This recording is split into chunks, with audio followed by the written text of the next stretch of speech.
خبر شامل کریں سکھر سے ہمارے نمائندے سید ضیاء الرحمان کی رپورٹ کے مطابق Sukkur S S P Sukkur سنگھار ملک کی ہدایت پر سکھر پولیس کا سماجی برائیوں میں ملوث افراد کے خلاف کریک ڈاؤن، مختلف علاقوں سے 4 ملزمان گرفتار، منشیات برآمد۔ تفصیلات کے مطابق ایس ایچ او تھانہ کندرا کا حدود میں مختلف مقامات پر کارروائیاں کرتے ہوئے منشیات چرس سمیت 2 ملزمان کو گرفتار کر لیا۔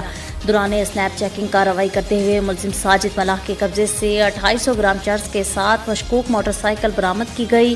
دیگر کارروائی میں ملزم انور شاہ کے قبضے سے 1200 گرام چرس برآمد کی گئی۔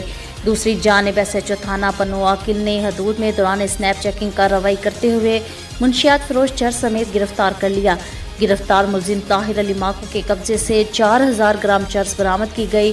ایس ایچ او تھانہ روہڑی کا حدود میں دوران اسنیپ چیکنگ کارروائی منشیات فروش گرفتار ملزم بخش علی میرانی عرف بخشل کے قبضے سے 4000 گرام چرس برآمد کی گئی۔